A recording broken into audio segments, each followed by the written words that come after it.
Hello everyone, Percy7 here, back with episode 2 Stardew Valley. Now we're starting on Sunday the 14th. I did play a bit off camera, but I did play a bit more off camera than I originally wanted to. I recorded like an hour and a half session, and unfortunately the file got corrupted for some reason.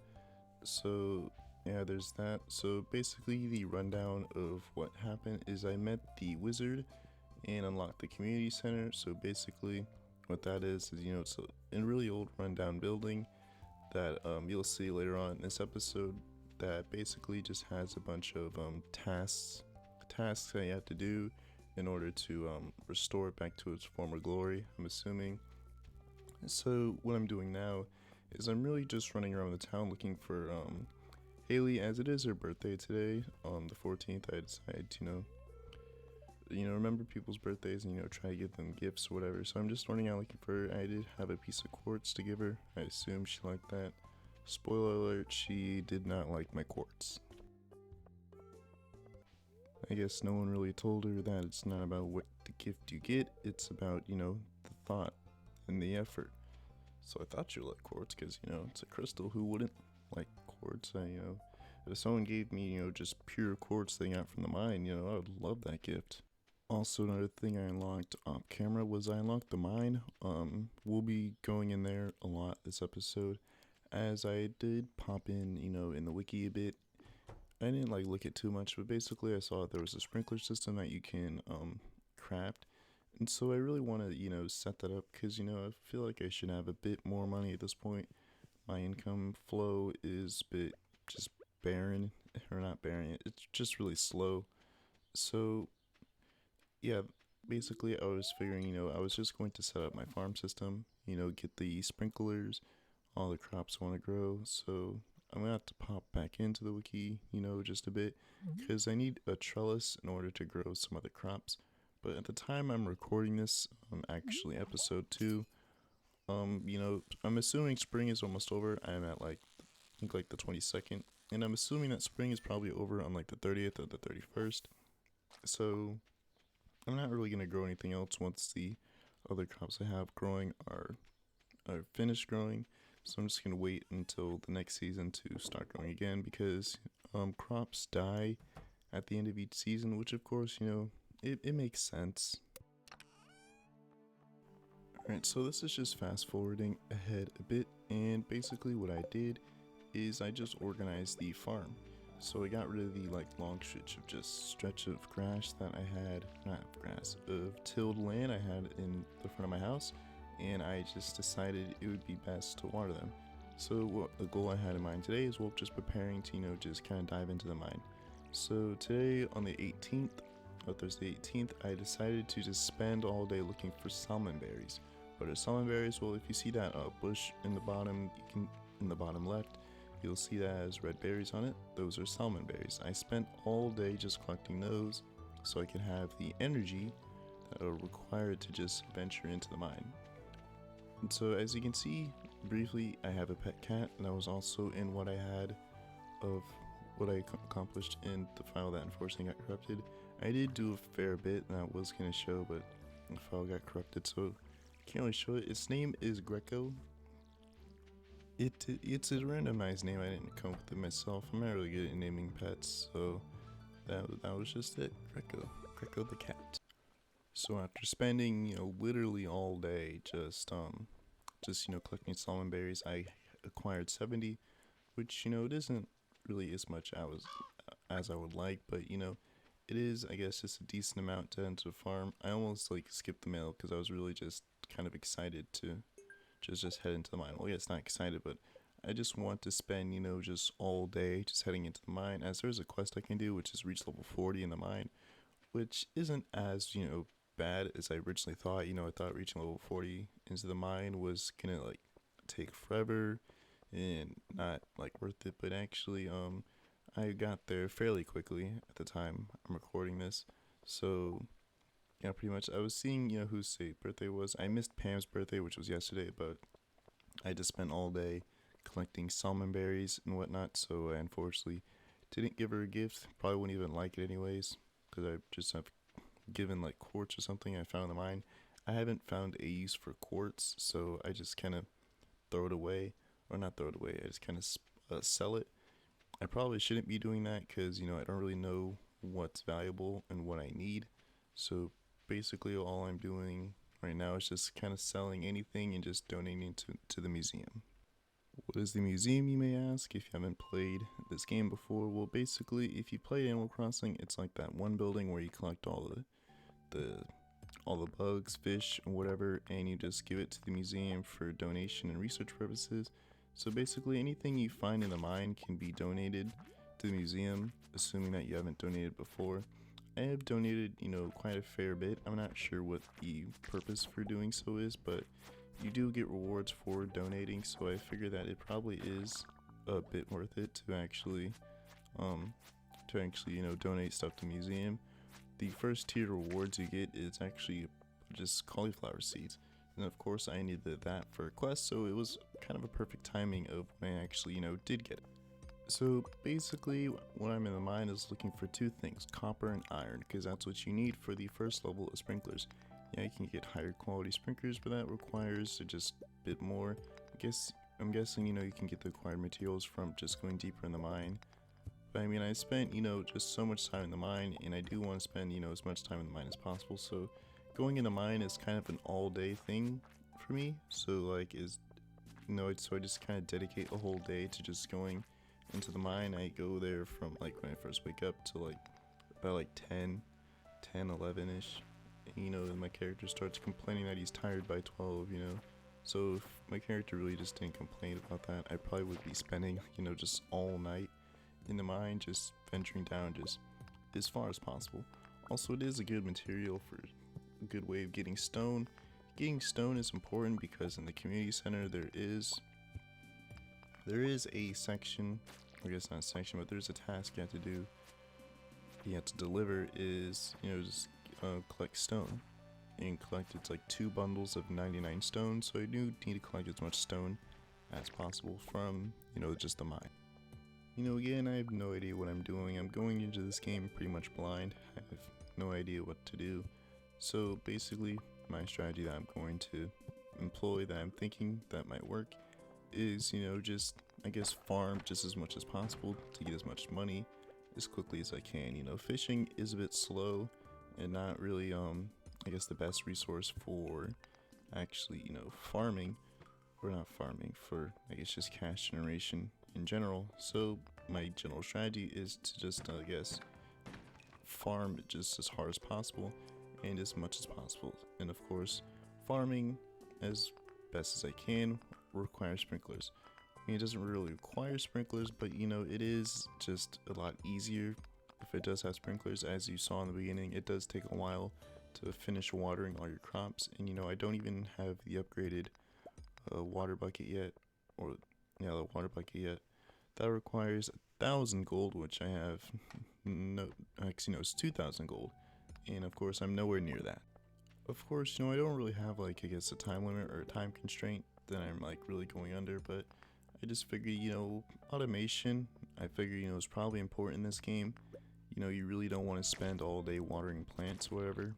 I guess depending on what island or farm you chose, there is a beach island to where, farming isn't really as important because sprinkler systems don't work in soil, or not soil, in the sand. So, of course, fishing and foraging is going to be your main income generation. I can only just imagine how slow that would be, as, I figured, quartz isn't really worth a whole lot. That's just kind of something I noticed, and I'm not really getting lucky like with any drops. I did manage to get like 1 amethyst that I like donated to the museum, and I actually ended up getting 2. I donated 1 to the museum, and you'll see what I did with the other one. And so, I'd just like to say, I think that this game was probably best enjoyed, kind of not knowing what to do. I feel like if I did know what to do, I would try my hardest to just like min-max everything. I'm sure I probably already missed out on like thousands upon thousands of dollars of just like cash I could have just made from, I guess, just optimizing or doing, I don't know, just whatever. But it is kind of fun to just, I guess, just not really know what to do. Something I kind of learned about games is that, while min-maxing can be fun, but I mean, I feel like it's a lot more enjoyable if you just kind of just don't know anything. You know, going into a game blind is kind of one of the most fun things that I've done, and you know, Stardew Valley has really, I guess, just shown me that. Then I really just don't really know what to do, or like what's the best way to go about things. Now, of course, like I said in the last episode, I guess my goal for Stardew Valley, I guess, just, you know, is 100% it, complete everything, as it seems like a reasonable task, and probably is, well, the goal of the game is to, you know, just complete everything.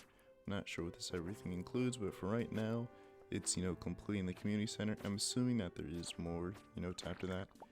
And, you know, even once I do 100% the game, but that's not going to be till, like, for a long time now. I can tell that, if, you know, if I do continue this series, it's going to be a series that goes on to maybe like 50 plus episodes, just looking at how much the game has to offer. You know, something I realize is that in order to complete the community center, it takes a full year at minimum to do so, as since you need fish that you can only catch in caves, you need crops that only grow in certain seasons, so you have to wait past spring and summer and all that.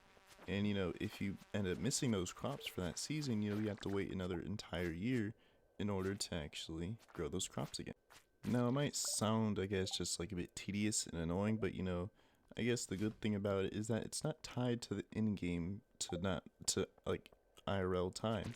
So it's not like Animal Crossing to where, you know, if you miss something, you have to wait, you know, just an entire, I guess, just who knows how long in real life in order to actually complete it. And you know, that's the thing I kind of like about it and prefer over Animal Crossing. While, you know, it is cool that, you know, certain events are tied to, I guess, just real life time, but, you know, then it just feels like I have to dedicate myself to play the game. And, you know, some people want to play the game at their own pace, you know. So if I can't really do something during a certain season, or if I just don't want to play, you know, it's kind of annoying, and it just kind of feels like a job I have to constantly keep up, because if I miss something, or if I'm not awake in order to catch a certain fish that's available during a certain time of year, you know, I can't do anything about that.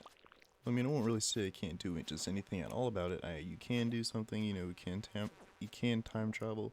Of course, that is looked down upon by the Animal Crossing community, but I think they need to understand that, you know, I don't want to treat a game like it's a job. You know, I shouldn't, you know, have to wake up at a certain time in order to catch a certain fish or collect a certain thing. You know, people, you know, do have lives, and they just, sometimes they can't do those things, like waking up at a certain time in order to collect a certain fish, because maybe they're at work and they just can't play. Anyways, I'm getting off on a bit of a tangent. I did make it down all the way to floor 20 by the time, you know, it was 11:10. I decided to head back home after I collected the steel sword, simply because there wasn't really anything else just left. Of course, I could have went down further, but I wouldn't really have much time to explore it, and I did end up finding, you know, a lake cave, which is nice, as of course I do need to catch fish that are only available in caves. How they're able to survive in there is beyond me, but yeah, I'll make the game. So after going to bed, I did, you know, collect a sort of big harvest from all the mixed seeds I got. So on day 20, from all the mining and stuff I did, I made $525, which, you know, is a pretty decent amount if I do say so myself. I already had donated those things to the museum. It's not really the museum, it's a library technically. But I already donated that and didn't really feel a need that I don't think they had a use anymore. So I just decided to sell them. So anyways, I woke up today and saw my cauliflowers grown, which is quite nice. And Jody's request was, well, to bring her cauliflower. Now the only hard part about this mission is finding Jody. Something I noticed around this game is trying to find people can be quite annoying. I do notice that they do have a specific schedule, so of course if you memorize each NPC's schedule, you can easily, you know, just find them. Of course, I haven't memorized everyone's schedule, and I don't really care much for them.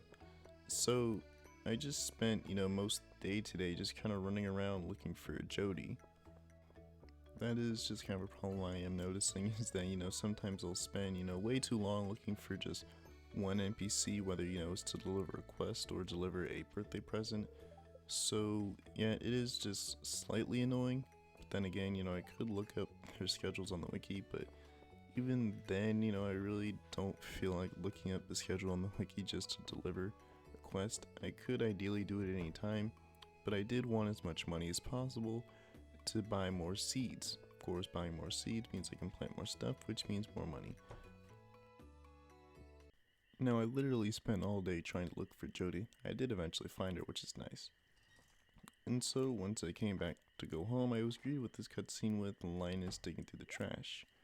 So it is, I guess, just kind of unexpected, as I really only encountered, I guess, just a cutscene before with the children who were playing by the sewer. So George basically believes that there's raccoons who are digging up the trash, and he tells me to go around and scare the raccoons off for him. Not really sure why he couldn't have just did it himself, but I guess whatever.